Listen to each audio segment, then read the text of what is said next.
네, 계속 동영상 올리겠습니다. 지난 동영상에서 이어 올리는 동영상입니다. 지금 말씀드리고자 하는 거는 뭐 약간 중요할 수 있는데, 이거는 여러분들이 많이 경험해 보셨던 내용입니다. 근데 경험했던 것과 또 이걸 실질적으로 잘 이해한다라는 것은 조금 다른 얘기일 수 있거든요. 그러니까 여러분들 이걸 좀 이해를 해 주셔야 몸을 회복해가는 과정 가운데 어떻게 여러분들이 행동할 것인가가 조금 더 명확해질 수 있을 것 같아서 말씀드린 겁니다. 저도 수많은 시행착오를 했었고, 이 부분을 정확하게 이해하지 못하면서 수많은 시행착오를 했고, 또 엉뚱한 판단을 내리기도 했고, 그랬던 적이 있었습니다. 한번 제가 기도하고 준비를 했는데 설명을 잘 할 수 있을지는 잘 모르겠습니다. 자, 이런 게 있습니다. 어떤 느낌인가 하면 그냥 개념적으로 한번 말씀을 드려볼게요. 이 양쪽에 그냥 축구공 같은 구가 있다고, 동그라미, 구형 모양의 어떤 물체가 있다고 봅시다. 그리고 그 두 개의 구 사이에 관이 있어서 연결이 되어 있다고 이렇게 생각해 봅시다. 그러니까 이쪽은 오른쪽에 있는 축구공은 우리 오른쪽 라인이라고 생각하고, 왼쪽에 있는 축구공은 왼쪽 라인이라고 생각해 보겠습니다. 뭐 크게 지금까지는 어려운 거 없죠. 근데 어느 순간에 내가 오른손을 자꾸 활용하기 시작하면서 왼손은 자꾸 안 쓰고 막 이러면서 점점 이 오른손을 자꾸 사용한다는 거, 오른쪽으로 피가 이렇게 자꾸 온다라는 거거든요. 그러니까 아까 구라고 하는 거, 축구공 사이에 안에 공기 대신에 피가 들어있다고 생각합시다. 혈액이 들어있는데 오른쪽을 자꾸 사용하니까 왼쪽 축구공에 있던 피가 자꾸 오른쪽으로 자꾸 오는 거예요. 그러니까 이게 하루 이틀 하는 게 아니고 10년, 20년, 30년을 똑같은 행동을 계속 하다 보니까 이게 오른쪽 축구공이 담고 있는 혈액량과 왼쪽 축구공이 담고 있는 혈액량이 좀 심각하게 차이가 나는 거예요. 차이가. 오른쪽이 훨씬 더 피를 많이 담고 있고 왼쪽은 피를 덜 담고 있어요. 자, 이거는 뭐 누구나 이해할 수 있습니다. 그죠? 오른손을 많이 사용했으니까. 오른쪽 다리를 많이 사용했으니까. 이쪽 피가. 이까지 쉬운 겁니다. 두 번째 뭘 이해해야 되냐 하면, 그러니까 일단은 그러니까 이 피의 양도 이제 오른쪽이 밀도가 훨씬 높겠죠. 피가 똑같은 공간에 피가 많이 들어왔다는 거는. 왼쪽은 이제 공의 모양은 있는데 이제 안에 내용물이 빈약해지니까 그러니까 피가 부족하니까 밀도가 낮겠죠. 네? 밀도가 떨어지겠죠. 약하겠죠. 그죠? 근데 심지어 공의 형태도 오른쪽이 심각하게 크게 차이는 안 날 가능성이 많습니다. 심각하게 차이가 나는 경우도 있지만, 그래도 기본적인 틀이 있기 때문에 모양 자체가 심각하게 바뀌지는 않습니다. 뭐, 10년, 20년 만에 심각하게 바뀌지 않아요. 근데 오른쪽 공이 조금 더 커지고, 왼쪽 공은 내용물이 점점 없어지니까 조금 작아지는 현상이 생긴다고 이렇게 봅시다. 자, 보세요. 다시 정리하겠습니다. 자, 오른쪽은 공이 커졌고, 또 그 안에 밀도도 높아요. 그게 빡빡해. 왼쪽은 공도 좀 작아졌는데도 불구하고 안에 피도 꽉 차 있질 않아. 뭔가 허접해. 물렁물렁해. 그러니까 밀도가 낮아요. 그 어느 순간인가 제가 이걸 깨달았어. 내가 오른손을 너무 많이 썼어. 혹은 어떤 잘못된 어떤 비대칭 요소가 발생돼서 오른쪽이 너무 세졌다는 걸 깨닫고 왼쪽으로 보내야 되겠다 해서 이제 조치를 취한 거예요. 뭐 왼손에 모래주머니를 차고 왼쪽 다리에 모래주머니를 차고 막 또 기립근 맞추고 왼팔 운동하면서 막 보내니까 심지어 뭐 왼쪽 가슴에도 막 올리고 하니까, 자, 여기서 보세요. 중요한 게 처음에는 오른쪽에서도 왼쪽으로 잘 가요, 못 가요?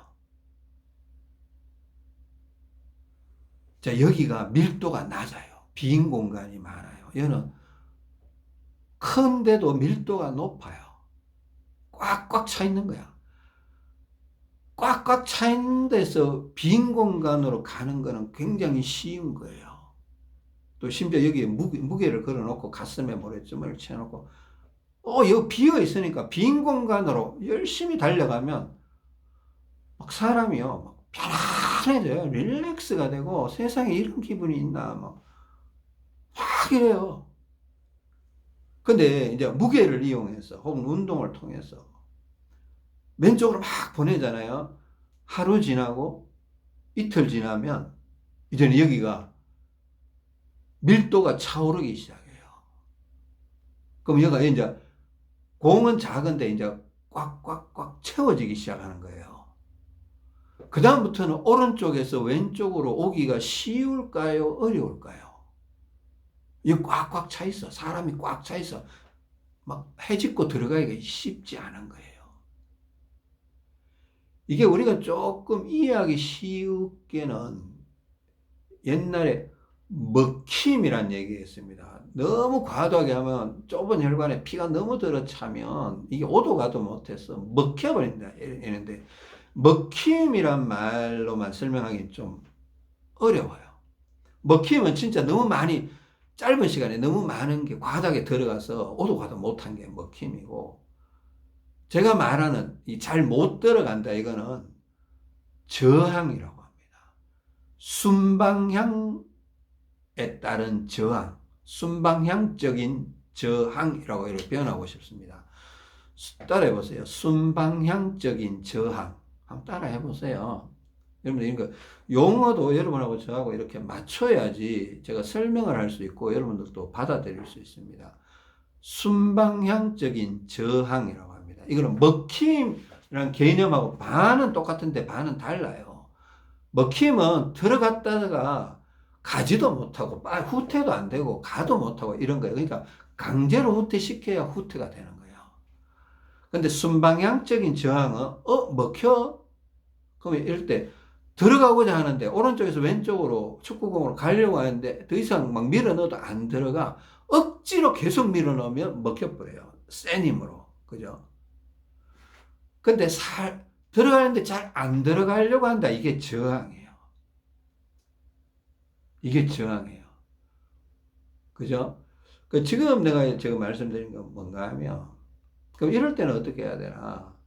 이럴 때는 이제 왼쪽을 운동을 자꾸 해줘야 돼요. 운동도 심하게 하면 안 돼요. 이 혈관이라는 게 우리가 혈관 몸살 이런 것도 있어요. 갑자기 세져도 갑자기 커져도 부담스러워하고 막 힘들어요. 그러니까 어떻게 하든 적당한 운동으로 자꾸 혈관을 넓혀 가려고 해줘야 돼요. 그 축구공을 자꾸 넓히려고 해요. 축구공이 너무 오랜 시간 동안 찌그러들었으니까 이제 밀도는 꽉 찼으니까 더 이상 들어가지를 못해요. 운동으로 살살살살 달래가면서 공을 크게 만들어야 돼요. 그래서 제가 운동과 중량 이 두 가지 요소가 다 필요하다고 옛날부터 계속 얘기했던 거예요. 이거 이해하셔야 됩니다. 그리고 이게 너무 저항이 심하다 싶으면 운동 강도나 좀 왼쪽으로 몰아가는 힘을 좀 낮춰야 돼요. 약간의 후퇴를 해야 됩니다. 너무 심각한 후퇴를 하면 안 되고 약간 후퇴했다가 좀 진정이 되면 다시 살살 몰아가면서 자꾸 조금씩 밀어 넣어야 돼요. 이런 상황 생활 속에서도 경험해 본 적 있죠. 분명히 있을 겁니다. 어떤 봉지에 뭔가를 집어넣어야 하는데 처음에 막 들어봐도 되는데 나중에는 그냥 구겨 집어넣어야 되잖아요. 살살살살. 그런 거 있잖아요. 그죠? 이런 형태의 그러니까 순방향적인 저항이라고 이름을 붙여봤습니다. 순방향적인 저항. 그러니까 우리가 이 건강을 컨디션을 망가뜨릴 수 있는 대표적인 네 가지 요소 앞발 뒷발 알죠? 옆구리 기립근 상체 운동 이 네 가지를 순방향적으로 돌려갈 때에 이 네 가지 시시각각의 순방향적인 저항이 있을 수가 있습니다. 시시각각의 순방향적인 저항이. 이런 저항은요, 우리가 여러분 많이 경험해 봤을 거예요. 제가 여지껏, 와, 이게 좋습니다. 이거 새로운 방법을 탁탁 이렇게 내놓잖아요. 뭐, 어깨 이렇게 차고 자니까 좋습니다. 뭐, 등짝에 해놓기 좋습니다. 뭐, 다리 동작을 어떻게 하니까 좋습니다. 하고 막 계속 좋은 방법, 제가 경험해서 좋았던 방법들을 알려드리잖아요. 그죠? 근데 대부분의 방법들은 하루 이틀은 되게 효과가 좋아요. 첫째 날은 진짜 효과가 좋고, 뭔가 막 모든 게 해결될 것 같은 그런 기분이 돼요. 왜 그런가? 아까 얘기했처럼 그 비어있던 공간으로, 약해져 있는 공간으로 처음에는 너무나 쉽게 들어가는 거예요. 그러니까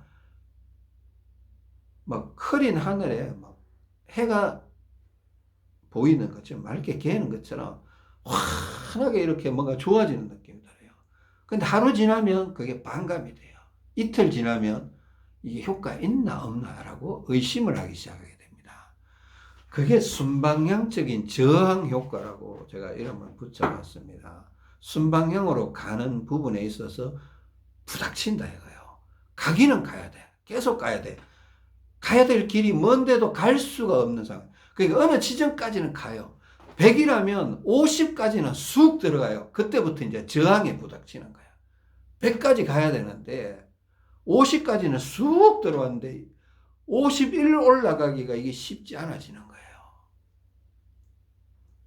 이런 게요, 앞발 뒷발을 할 때도 나타나고, 옆구리 문제를 할 때도 나타나고, 기립근을 바꿔놓을 때도 나타나고, 왼팔 운동할 때도 나타나고, 머리를 뚫고 나갈 때도 나타나고, 다리를 안짱다리 문제를 해결할 때도 나타나고 그럽니다. 순방향적으로 잘못된 쪽에서 오른쪽으로 좋은 쪽으로 가려고 하는데 50까지는 달려가다가 50부터 저항에 걸립니다. 이게 순방향적인 저항 현상이라고 제가 이름 붙여보겠습니다. 순방향적인 저항. 그러니까 이 순방향적인 저항 현상에 만났을 때는 이 순방향적인 저항이 나타나기 전까지는 모래주머니도 통하고 운동도 통하고 다 통해요. 그냥 막 받아주니까. 모래주머니를 올려놔도 통하고 뭐 운동 조금만 해도 통하는 것 같고 기분이 좋고 계속 좋아질 것 같죠. 근데 하루 이틀 지나면 별론데? 이거 뭐 잘못된 거 아니야? 막 이런 착각에 빠져들 수 있습니다. 저도 이런 오류를 엄청나게 받아봤어요. 이 순방향적인 저항 가운데 어떤 불필요한 통증이 나타날 수도 있습니다. 뭐 심지어 뭐 복통이 올 수도 있고 배가 아리아리 아픈데 이걸 좋은 걸로 봐야 돼, 나쁜 걸로? 제가 최근에 한번 경험해 봤습니다. 오늘 배가 아픈데 뭐 심하게 아픈 것도 아니에요. 뭔가 아픈데 사람이 힘을 못 하겠더라고. 뭔가 팽창이 뭔가 형성이 된 건지. 근데 나는 순방향적으로 계속 갔는데 배가 살살 아픈 거예요. 심하게 아픈 거예요. 이건 아프다고 하기도 뭐하고 안 아프다고 하기도 뭐하고 이상한 녀석. 뭐 배에 뭔가 변화가 생겼어요. 이런 느낌이야. 찌그러진 창자가 펼쳐질 때 오는 불편함. 뻐근한데 결론은 나 이거 좋은 걸로 봤습니다. 좋은 거다. 그러니까 버텼어요. 한 이틀 동안 버티니까 무리 안 하고 약하게 운동하면서 좀 쉬어가는 구간으로 이틀 동안 버티니까 이게 싹 없어지더라고. 없어지면서 조금 좋아지는, 창자 전체에 조금 좋아지는 느낌을 가졌습니다. 이게 순방향적인 저항이 나타날 때는 명현현상도 같이 나타날 수가 있습니다. 근데 여러분 대부분 명현현상이 나타날 때 이게 명현현상이야 나쁜 현상이야 알 수가 없으니까 어떤 때는 냅다 도망쳐 후퇴를 막 해버리기도 하고 우리가 이런 경우가 있거든요. 저도 이런 실수를 많이 해봤다는 겁니다. 뭐 이유는 모르겠는데 머리가 아프면 후퇴해야지 뭐 어떡합니까? 후퇴해야지 뭐. 원인을 찾아서 후퇴를 해요. 후퇴도 2보 전진 1보 후퇴해야 된다고 제가 여러 번 얘기했잖아요. 이 순방향적인 저항을 조금 이해를 해요. 그러니까 우리가 아까 50까지는 신나게 달력을 갈 수 있다. 그때는 막 몸이 다 좋아질 것 같죠. 그죠? 근데 안 그렇다는 거예요. 50까지는 막 와요. 여러 가지 방법들이 대부분이 그랬어요. 대부분이. 기립근을 다룰 때도, 이거 좋다. 근데 한 이틀 지나면, 좋은 거 별론데요. 막 이래 돼요. 그때 순방향적인 저항이 생겼다 생각하세요. 50에 도착했는데 이제 100까지 가야 되는 거예요. 그 지금 앞발 뒷발은 제가 보세요. 저 같은 경우 앞발 뒷발은 90까지, 8, 90까지 왔어요. 거의 90에 왔어요. 저는. 옆구리는 거의 저는 한 안짱다리 문제가 좀 있어서 그지 옆구리도 거의 90, 95 정도 왔어요. 기립근 모르겠어요. 기립근 지금 아직 명확하게 판단할 수가 못해요. 80, 90 이렇게 보겠습니다. 아직도 멀었어요. 상체는 아직 70 정도밖에 못 왔어요. 근데 여러분은 어디에 와 있는지 모릅니다. 근데 보세요. 50에서 51 가기가 쉽지 않아요. 쉽지 않아요. 이게 중량만으로 가면 중량을 넘어서 버리면 먹혀버려요. 강제로 막 피를 밀어 넣으면 안에 들어가서 오도 가도 못하는 그런 현상이 생겨버려요. 중량을 적절히 써야 돼요. 너무 과한 중량을 써도 안 돼요. 너무 과한 방법을 써도 안 됩니다. 기다려야 돼요. 순방향적으로 방향은 잡아두고 운동은 하는데 믿음을 갖고 기다리면서 기다려야 되는 거예요. 가야 돼요. 순방향적으로 가기는 가요. 근데 기다려야 돼요. 안 가면 기다릴 이유가 없죠. 안 가는데 뭐, 기다려보세요. 그러면 후퇴가 될 거예요. 아무것도 운동을 안 하면 후퇴해요. 그럼 뒤로 밀려갈 거예요. 또 오른쪽 축구공으로 갈 거라는 겁니다. 제가 이런 실수 많이 해봤거든요. 이 순방향이 정해졌어. 나는 막 열심히 가봐야지. 열심히 가죠. 첫날, 둘째 날은 열심히 가요. 가도 뭔가 열심히 운동을 하기 때문에 가는 느낌이 있어요. 셋째 날 또 운동할 때까지는 괜찮아요. 저녁에 집에 들어오면 뭔가 모르게 저항에 걸려서 백 현상이 나타나는 걸 느낍니다. 이게 뚫고 나가지를 못하는구나. 백. 뒤로 밀려난다 이거죠. 자, 우리가 용어 참 복잡해요. 먹힘이 있고, 순방향적인 저항이 있고, 또 백 현상이라는 것도 있고, 들어가다가 못 들어가면 뒤로 밀려 나오는 거거든요. 이게 이제 우리 눈에 보이지는 않는데, 저도 하나님께 기도하고 하나님이 이걸 보이지 않는 눈으로 어떤 이런 것들을 시각적으로 내가 느끼게 해주시니까 여러분한테 이제 설명을 해드린 거야. 예를 들어서. 저도 뭐, 이거 설명하는 것도 신기해요. 여러분, 이런 얘기 들어본 적 있습니까? 하여튼, 뒤로 밀려 나올 수 있기 때문에, 그러면, 이거, 내가 열심 내서 열심히 전진한다고 무조건 좋은 거 아니구나. 내가 50년에 걸쳐서 몸이 망가졌는데, 이걸 고치려면, 최소한 30년, 20년은 줘야 되지 않나. 어떻게 보면, 정확하게는 한 50년을 또 줘야 되지 않나. 그럼 나 죽을 때까지 병만 고치다 가냐? 그래도 좋다. 왜 그런가 하면 몸은 더 좋아져 가니까. 몸은 1년 1년 더 좋아져 가니까.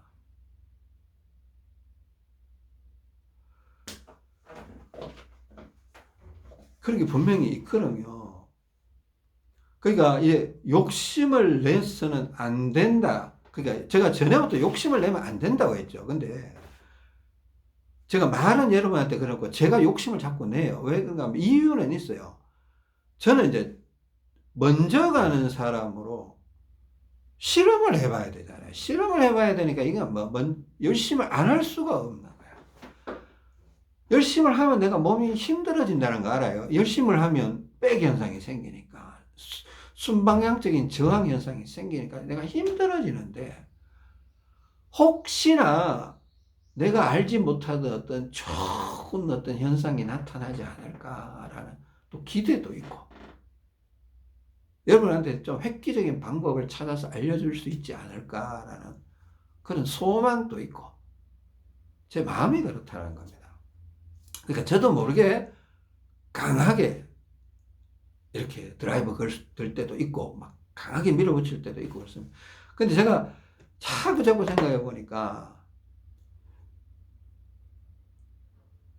이거는 순방향적인 저항을 잘 다루면서 가야 몸이 좀 덜 피곤하다. 제가 이게 운동을 하고 있을 때는요, 몸이 진짜 너무 좋아요. 너무 좋아요. 그러니까 정상인 저리 가라 할 정도로 좋아요.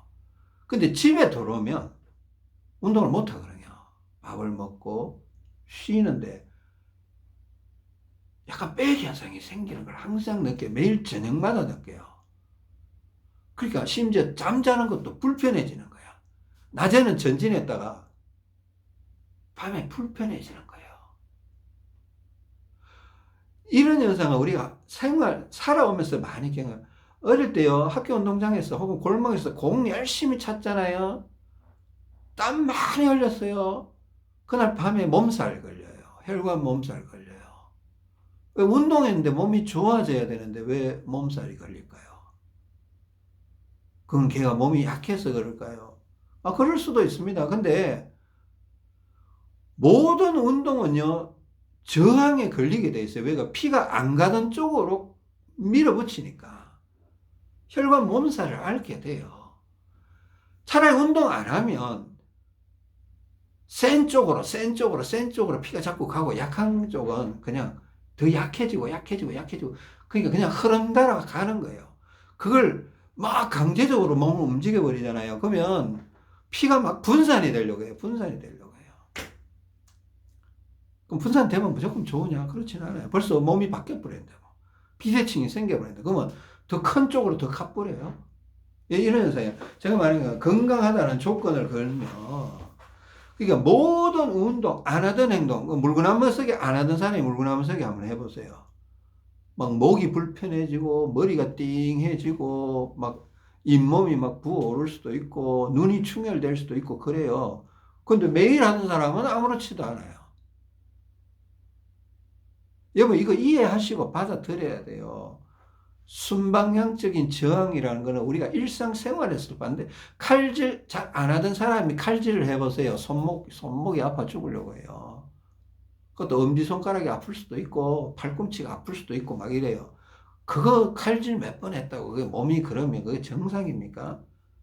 정상 아니잖아요. 벌써 몸에 문제가 있다는 거예요.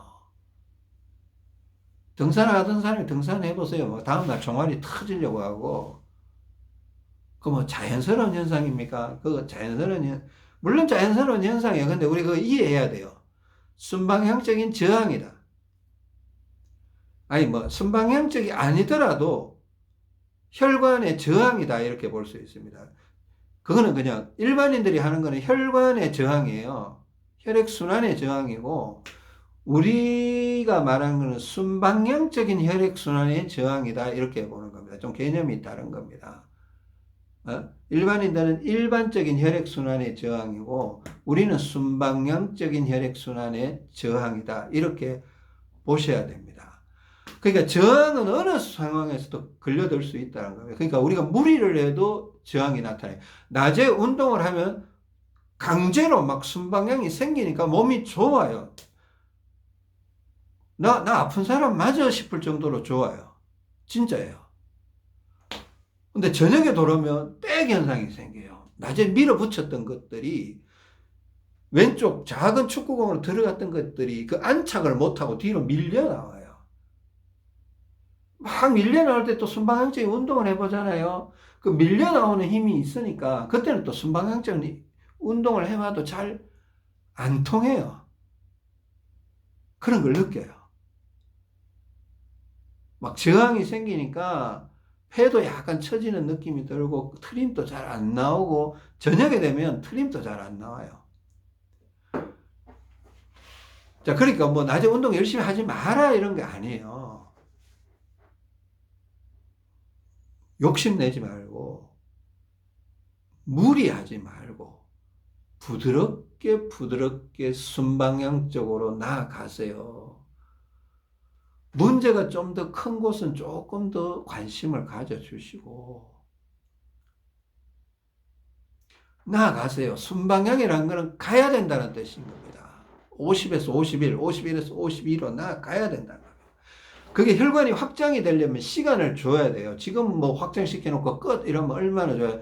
유기체, 우리 몸은 유기체라서 그렇게 움직일 수가 없습니다. 계속 밀어붙이면 혈관이 조금 커졌다가 또 찌그러졌다가 커졌다가 찌그러졌다가 커졌다가 찌그러졌다가 하다가 조금씩 넓어져 가는 거예요. 그걸 못 기다리면 안 된다는 겁니다. 기다려줘야 된다는 겁니다. 안 기다려도 되면 얼마나 좋겠습니까? 근데 우리가 이런 성질 때문에 우리가 100년을 사는 거예요. 90년을, 80년을 사는 거예요. 이런 성질이 없으면 우리 아마 20년도 못 살고 죽을 겁니다. 왜? 몸을 막 마음대로 써그래요. 막 낫지를 막 어때요? 뭐 야구 한다고 막 공을 엄청 던지고 그러면 로버트라면 벌써 옛날에 다 박살났어요. 고장났어요. 우리가 로버트가 아니니까 80년을 살고 90년을 사는 겁니다. 무리하지 마라. 그러면 하지 말라는 건 아닙니다. 그죠? 무리하지 말라는 것은 정상적으로 나아가라는 겁니다. 욕심내지 말고 일관성 있게, 일관성이란 말, 지속성이란 말 되게 제가 중요하다고 얘기했잖아요. 저는 제 마음에, 제 머릿속에 일관성, 지속성이라는 단어가 꽉 차 있어요. 어떤 상황에서는 해요. 막 교회에서 예배 드릴 때도 하고, 공원에 앉아 있을 때도 하고, 걸어 다닐 때도 살살 해요. 이게 일관성, 지속성이라는 단어가 내 머릿속에 있어요. 심지어 기도도 했습니다. 하나님, 제가 일관성이라는 걸 놓치지 않게 해주세요.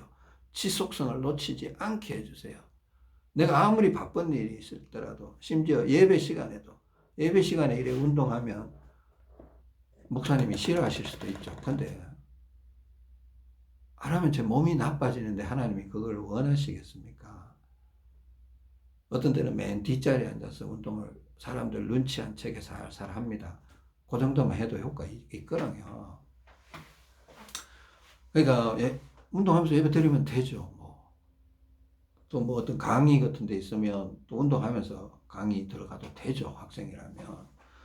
회사원들도 다리 조작하고 살살 하면서 일할 수도 있습니다. 왜 못합니까? 일관성, 지속성이란 말을 꼭 기억을 해보세요. 그리고 무리하지 마세요.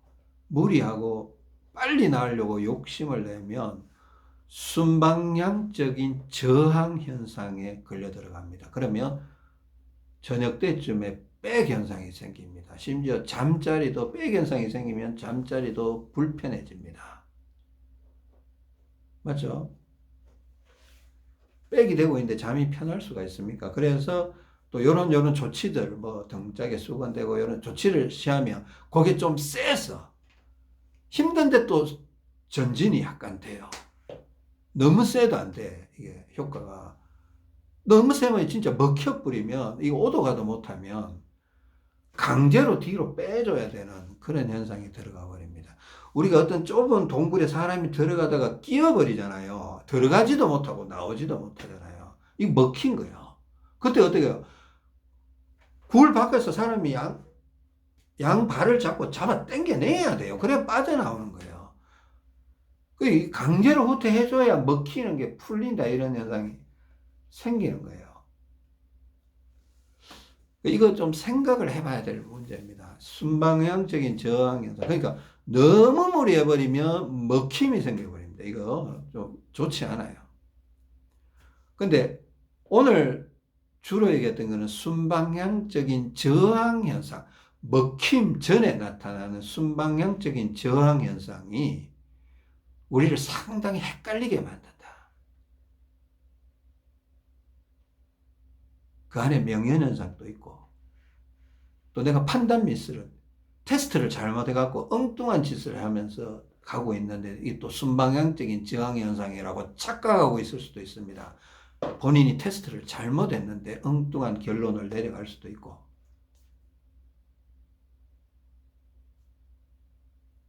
욕심을 낼 수도 없고, 빨리 나을 수도 없고, 계속 관리하면서 전진 해 나가야 되는 겁니다.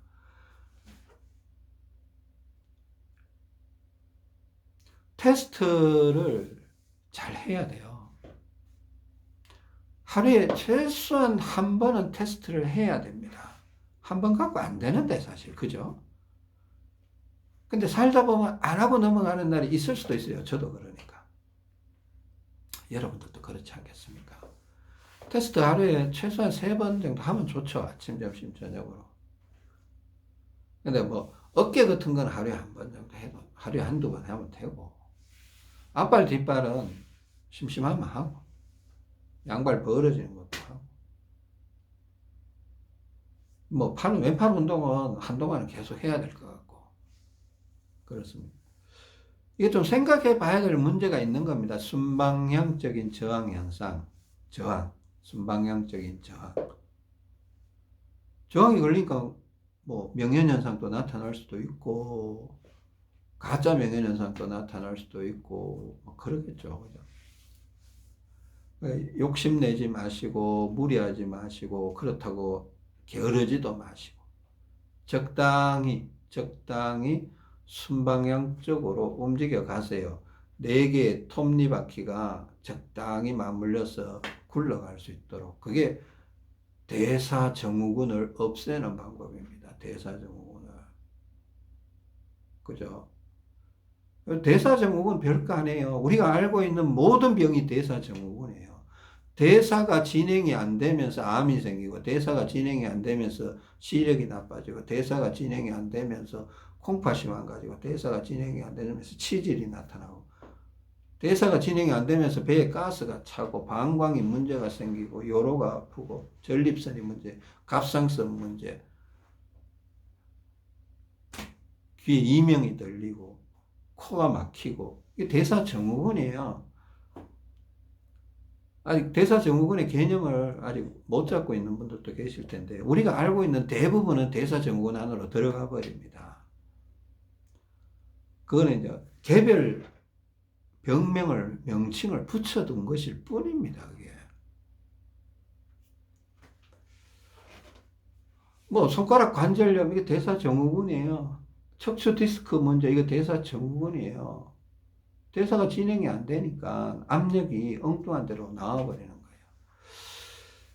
자, 오늘 긴 시간 들어주셔서 감사합니다. 오늘 얘기 좀 중요한 것 같으니까 여러분들 곰곰이 생각해 보시고 테스트가 중요하겠죠. 테스트가 정확해야 내가 나아갈 방향을 할 거 아니에요. 어디가 약하고 그리고 그쪽으로 천천히 가보는 겁니다.